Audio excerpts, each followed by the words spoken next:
আমরা হচ্ছে মানে শ্রীরামচন্দ্রের জন্মস্থানে চলে এসেছি।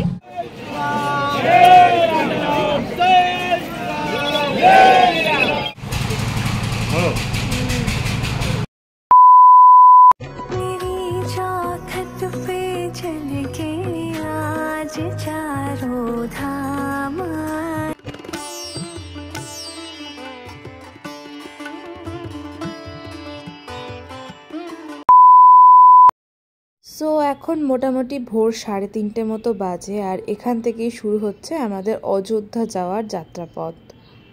ফাইনালি আমরা হচ্ছে মানে শ্রীরামচন্দ্রের জন্মস্থানে চলে এসেছি। বলো জয় শ্রীরাম। জয় শ্রীরাম। জয় শ্রীরাম। জয় শ্রীরাম।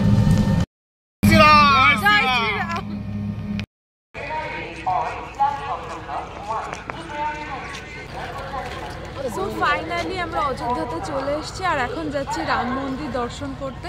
এটা হচ্ছে নেক্সট ব্লগ, তো এখান থেকেই ব্লগটা আমি স্টার্ট করছি। তো চলো এখন যাওয়া যাক। অযোধ্যাতে পৌঁছাতেই অযোধ্যার প্রাকৃতিক সৌন্দর্য দেখে সত্যি মনটা ভরে গেল। কি সুন্দর দেখো চারিদিকটা লাগছে। অনেকক্ষণ জার্নি করে পৌঁছানোর জন্য আমাদের একটু খিদেও পেয়েছিল, তাই জন্য আমরা এখানে চলে এসেছিলাম ব্রেকফাস্ট করার জন্য। এখানে আমরা ফার্স্টেই খেয়েছিলাম হচ্ছে চিড়ের পোলাও, যেটা 20 রুপিস নিয়েছিল, আর খেতে খুব ভালো ছিল।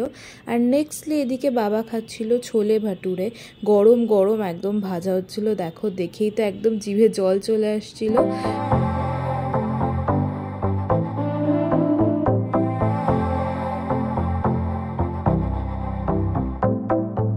এই হলো ফুল প্লেট অফ ছোলে ভাটুরে, আর ছোলে ভাটুরেটা কিন্তু খেতে বেশ টেস্টি ছিল। তো চলো এবার যাওয়া যাক রাম মন্দিরের উদ্দেশ্যে। পৌঁছাতেই তো এখানে বিশাল বড় লাইন ছিল, লিটারালি আমাদের কয়েক কিলোমিটার হেঁটে আমরা পৌঁছেছিলাম রাম মন্দিরে। সেই যাত্রাটাই তোমাদের সাথে শেয়ার করব, তো চলো তোমরা দেখতে থাকো। লাইন বরাবর হাঁটছি আর কি রাম মন্দির যাওয়ার জন্য। হ্যাঁ 25 মিনিট হেঁটে ফেলেছি।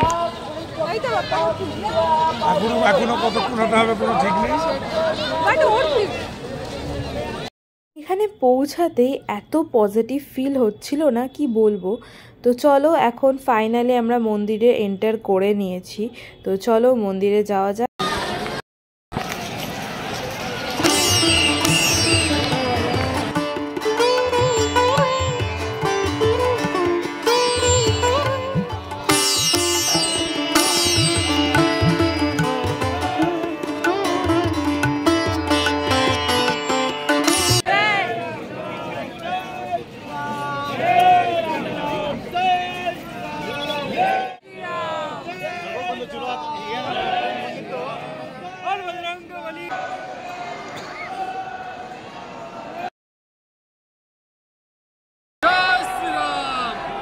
যদিও মন্দির এখনো ফুললি কমপ্লিট হয়নি, এখনো আন্ডার কনস্ট্রাকশন আছে, কিন্তু জাস্ট দেখো ভেতরের কারুকার্য ভাস্কর্যটা কতটা নিখুঁতভাবে করা আর কতটা সুন্দর সেগুলো।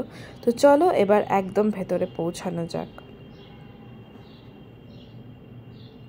মেন মন্দিরে এন্টার করার পরেই কিন্তু লাইনগুলো বিভিন্ন ভাগে ভাগ হয়ে যাচ্ছিল। এটা একদম ভিড় এড়ানোর জন্য এরকম ব্যবস্থা করা। আর এরকম লাইন দিয়ে এন্টার করার পরে কিন্তু আমরা ভগবান শ্রী রামচন্দ্রের মূর্তির দর্শন করতে পেরেছিলাম। 2000 years later.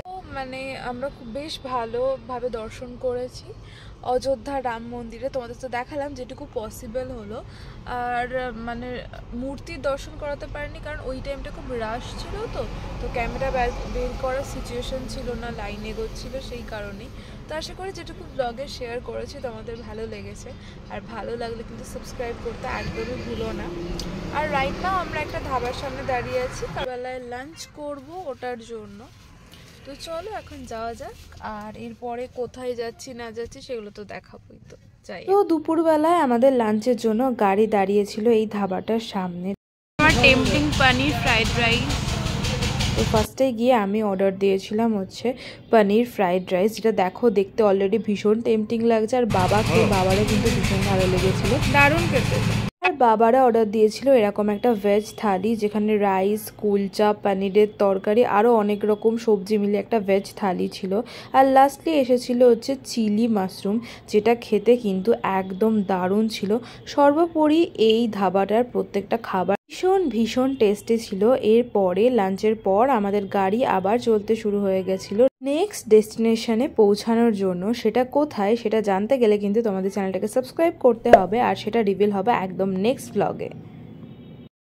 তো তোমাদের কেমন লাগলো ফুল অযোধ্যার ব্লগটা সেটাও লিখে জানিও, আর ভালো লাগলে do like, share and subscribe.